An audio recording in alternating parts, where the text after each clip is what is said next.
Imagine a classroom filled with whispers, stolen glances, and the tension of a teacher's sharp tone cutting through the air. A prestigious school, known for its excellence, finds itself at the center of an unexpected storm.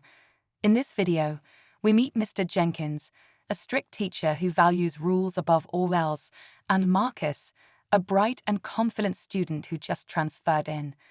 When a misunderstanding spirals out of control, Marcus is abruptly kicked out of class.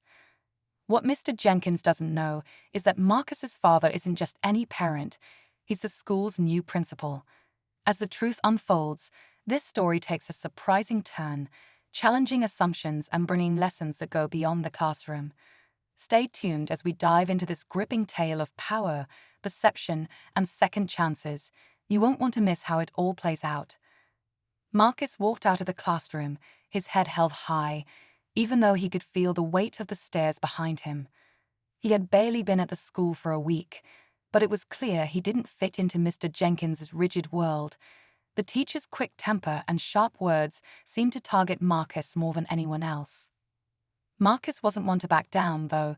He had grown up being taught to stand tall, no matter the situation. What Mr. Jenkins didn't know, however, was that Marcus's family had just moved into town because his dad, Mr. Phillips, had accepted the position as the school's new principal. Mr. Phillips hadn't introduced himself to the staff yet, wanting to quietly observe how things were run. Marcus, aware of this, didn't mention his dad either, choosing to navigate the situation on his own for now. As Marcus walked through the hallway, the sting of what had just happened lingered. He replayed Mr. Jenkins's words in his mind, each one sharper than the last. It wasn't just about being kicked out, it was the way Mr. Jenkins had dismissed him, as if he didn't belong. Marcus had always prided himself on keeping his cool, but this time it was harder. Meanwhile, in the teacher's lounge, Mr. Jenkins vented to a colleague, frustrated about Marcus's attitude. "He thinks he can just walk in here and do whatever he wants," Jenkins muttered, oblivious to the irony of his assumptions. What neither of them knew was that Mr. Phillips was quietly observing from a distance. Watching his son navigate this tension was tough, but he wanted to see how both Marcus and Mr. Jenkins handled themselves. Little did Mr. Jenkins know, his world was about to be flipped upside down. The next day, Marcus walked into school with a calm confidence that masked the storm brewing inside him. He knew he hadn't done anything wrong, yet Mr. Jenkins had singled him out. Students whispered as Marcus passed by, some admiring his composure, others questioning if he'd really returned to class after yesterday's confrontation.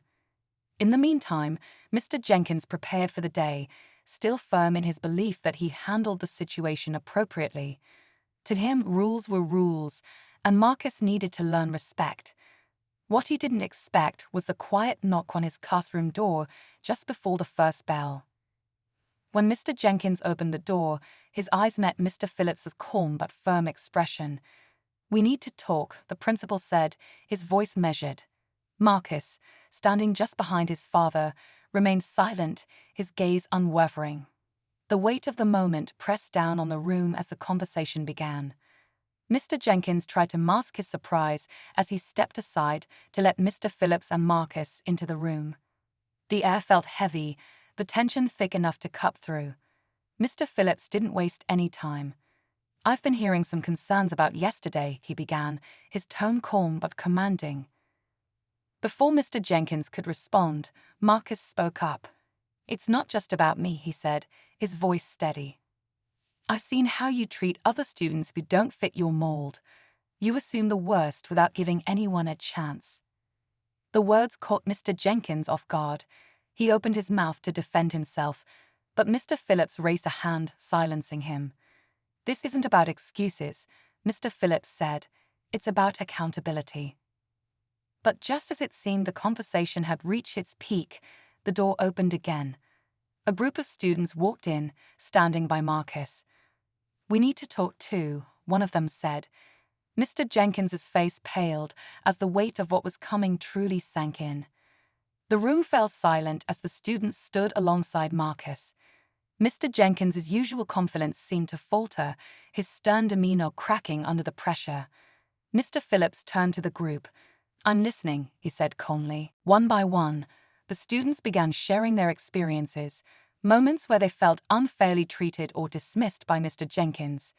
Their words painted a picture of a teacher whose strictness often crossed the line into bias. Marcus stayed quiet, letting their voices carry the weight of the moment. Mr. Jenkins's face reddened, but he didn't interrupt. When they finished, he let out a shaky breath. "I didn't realize," he started, but his voice trailed off, the reality sinking in. Just as it seemed the resolution had arrived, Marcus stepped forward. "You owe us more than just words," he said. "You owe us action." Mr. Phillips nodded, his expression serious. "Starting today, there will be changes," he said firmly. Then, turning to Mr. Jenkins, he added, "And that includes you. If you're willing to learn and grow, we'll support you. But accountability starts now." The final twist came when Mr. Phillips addressed the students directly. "Your courage to speak up doesn't end here," he said. "I'll be setting up a student council to ensure every voice is heard." As the students left the room, Marcus looked back one last time. He didn't need to say anything, his steady gaze said it all. Mr. Jenkins sat at his desk, reflecting, knowing this was the moment he had to decide who he wanted to be. In the days that followed, the school began to feel different. Mr. Jenkins, though hesitant at first, started making an effort to connect with his students. He listened more, asked questions, and slowly began to rebuild the trust he had lost. It wasn't easy, but Marcus and the other students noticed the small changes, and for the first time, Mr. Jenkins seemed open to learning from them. Marcus, meanwhile, took his place on the newly formed student council, using his voice to ensure every student felt seen and heard. His father, Mr. Phillips, kept his promise, holding both staff and students accountable while fostering an environment of growth and understanding. As Marcus passed Mr. Jenkins in the hallway one afternoon, the teacher offered him a nod, not out of authority but respect. Marcus smiled. Change had finally begun.